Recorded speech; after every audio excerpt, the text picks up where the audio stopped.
आसानी से अच्छी तरह संपन्न हो जाता है। अभी आपने हवन करा, आपने घी डाला, इनने हवन सामग्री डाली, कितना आनंदपूर्वक हुआ। अब दोनों चीज आपको डालनी पड़ती तो कितनी दिक्कत होती ना। तो इसलिए कि कोई भी यज्ञ करो, पूजा कार्य करो तो इनको साथ लेके करो, इनका कहना है। ठीक है। दूसरा है कि आप कहीं भी कोई दान करें। देखिए, दान 3 तरह का दान होता है। एक दान करते हैं जो आध्यात्म के लाभ के लिए हम करते हैं, जो आप लोग हम ब्राह्मणों को देते हो, वो दान जो है वो आध्यात्म का दान है। आध्यात्म का दान कैसे? आपने हमको दान दिया तो हम इस कार्य को करा रहे हैं। एक रूप से हम धर्म का पालन करना सिखा रहे हैं आपको। मान लीजिए हमको उचित दक्षिणा नहीं मिले, हमें दान नहीं मिले, तो हम पूरा कोई और कार्य देखेंगे। तो धर्म के लिए आप पहला दान जो है धर्म के लिए करते हैं। और दूसरा दान होता है समाज के लिए। जिस समाज में आप रहते हैं, जिस समुदाय में आप रहते हैं, वहाँ कोई कार्य हो रहा है, धर्मशाला बननी है, कहीं कोई ऐसा कार्य होना है जिसमें समाज का हित हो, तो दूसरा दान वो है। और तीसरा दान है परिवार में किसी कन्या का विवाह हो, आपकी कोई नाते रिश्तेदारी में कहीं कोई कार्य हो रहा हो, कोई आपके संबंधी है, कोई किसी समस्या में ग्रस्त है, उसको धन की आपके सहयोग की किसी प्रकार की जरूरत है, तो ये तीसरी प्रकार का दान हुआ। तो इनका कहना यह है कि आप कोई भी दान करें, इनका कहना यह है कि आप इनको साथ लेके करें, आप इनके साथ करें वो कार्य। क्यों? वही बात कि जब ये आपके साथ रहेंगी तो ये इनको आपकी मदद करेंगी इस बारे में कि आप जो दान कर रहे हैं वो सार्थक जा रहा है या नहीं, सही व्यक्ति के हाथ में जा रहा है कि नहीं, ये इसका ध्यान रखेंगी। इसलिए ये आपसे कह रही हैं कि आप इनके संग लेके करो दान। ठीक है। तीसरा इनका कहना ये है, देखो, कोई व्यक्ति प्रिय कब लगता है कि जब वो हमारी सेवा करे, है ना? तो ये क्या कह रही है, सुनो ध्यान से। ये कह रही है कि अभी इनका शरीर स्वस्थ है और ये आपकी खूब सेवा कर सकती हैं, आपका भी ध्यान रखेंगी, आपके मम्मी पापा का भी ध्यान रखेंगी। लेकिन ये तो जीवन काल है, जीवन में अस्वस्थता भी आती है, उम्र भी बढ़ती है, कार्य करने की क्षमताएं भी प्रभावित होती हैं। तो ऐसा नहीं कि ये कह रही है कि आज तो हम आपकी सेवा कर रहे हैं तो आप इन्हें प्यार कर रहे हो और कल को ये नहीं करें तो आप लड़ने लग जाओ। ऐसा नहीं, जो प्रेम आज है वही प्रेम आजीवन रहना चाहिए, तो ये आपके बामंग में आएंगे। ठीक है। 3 बार। अब है चौथा वचन। चौथा वचन है, ये आपसे मांग रही हैं कि जो इनकी आवश्यकता होगी, इनको कोई चीज की जरूरत है, जी आपसे कहेंगी। इनको वस्त्र की, खाने की, पीने की, रहन सहन में जिस भी चीज की आवश्यकता होगी ये आपसे कहेंगी। आप ये नहीं कि मम्मी से कह दो। आप कुछ भी कहो, मम्मी से कहो, पापा ये आपसे कहेंगी। ये ना है कि ये तो काम औरतन के, तुम मम्मी से बात करना, मैं नहीं दूंगा। लिखो। ये यानी कि इसका मतलब ये है कि इनके भरण पोषण का, इनकी जिम्मेदारियों का आपको ही ध्यान रखना है। ठीक है। देखो, आगे वंश बढ़ेगा तो जिम्मेदारियां बढ़ेंगी, तो इसलिए इनका कहना ये है कि आप इनकी हर अवस्था में इनका ध्यान रखेंगे। सर्दी, गर्मी, बरसात, उसके अनुसार वस्त्र देना, खान पान, रहन सहन, समय समय पर जेवर बनवाते रहो, स्त्री खुश रहती है। ठीक है ना। अब 5वां वचन। 5वां वचन ये आपसे मांग रही हैं कि आपकी क्या आमदनी है, आपकी इनकम क्या है। पर्सनल आ गए, है ना। और आपका बैंक बैलेंस क्या है, कुछ नहीं है, सब इनकी जानकारी में होना चाहिए। ये कह रही है आप अपने पास रखना, लेकिन इनकी जानकारी में होए। देखो, इसमें आपका क्या लाभ है? इसमें लाभ ये है, अगर आप इनको आपकी इनकम का पता है तो उसी हिसाब से ये अपने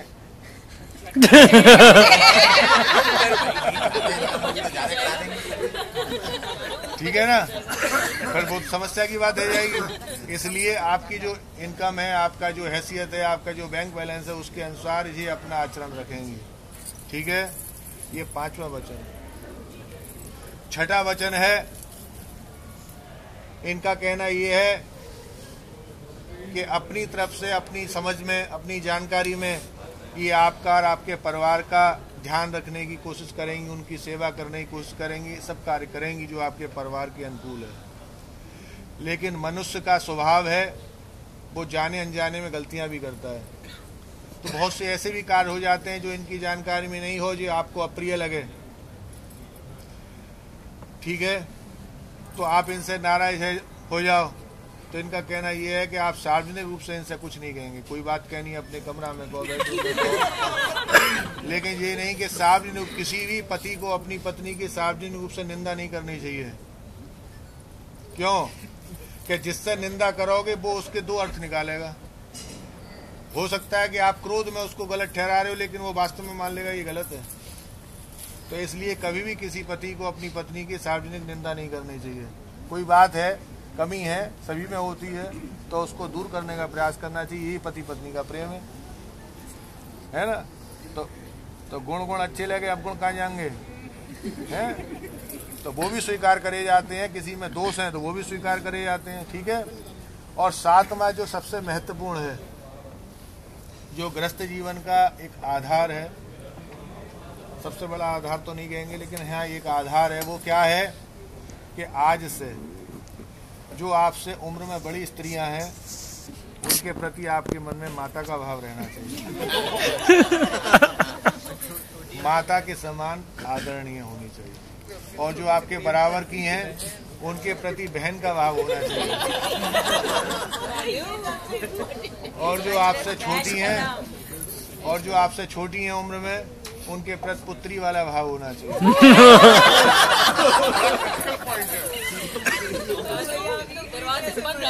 अब के लिए सब दरवाजे बंद। आपकी गर्लफ्रेंड जो भी हैं सब यही हैं। फेसबुक में जितने अकाउंट है सब बंद कर दो। एक ही अकाउंट चल रहा है, ठीक है बेटा। आपने ध्यानपूर्वक सुने सब, पहले तो सब नहीं, वहीं है ना, सब आपने ध्यान से सुने ना। ऐसा तो ना है कोई समझ में नहीं आया हो तो मैं दोबारा बता दूंगा।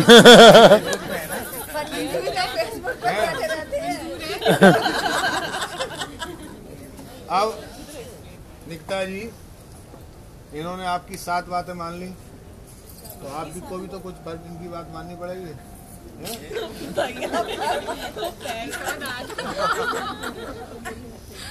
देखो, जिस प्रकार जी आपका विवाह हो रहा है, इसी प्रकार भगवान शिव और पार्वती का विवाह हो रहा था।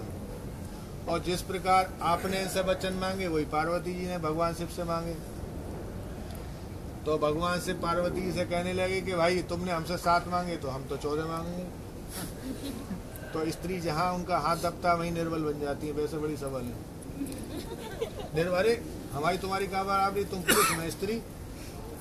भाई आपने 7 वचन दिए तो मैं तो कम दे सकती हूँ, तो नहीं आधे वचन दे दो, आधे नहीं 4 वचन तो दे ही दोगी ना, है? तो इनका पहला वचन ये आपसे जो मांग रहे हैं वो वचन ये है कि कोई भी व्यक्ति नशे में है। देखो, नशा 3 प्रकार का होता है। पहला नशा, एक तो शक्ति का नशा, जिसके अंदर सामर्थ्य शक्तिशाली है, बलवान है, वो शक्ति के नशे में रहता है।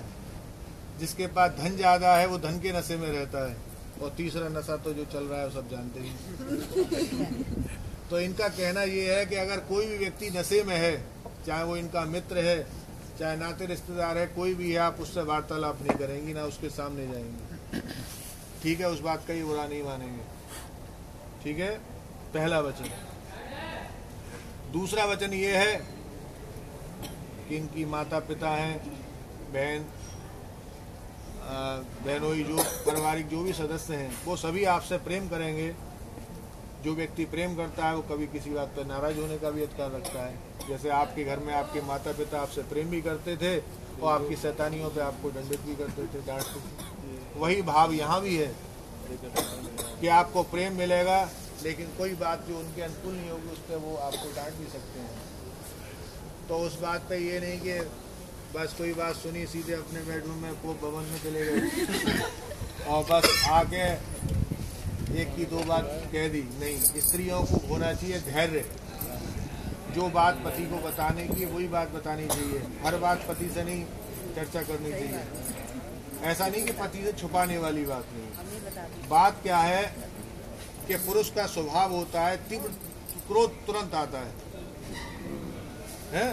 आपने कोई बात की, वो तुरंत क्रोध में जाके उन्होंने निर्णय ले लिया, परिवार में गलत वातावरण उत्पन्न हो जाएगा।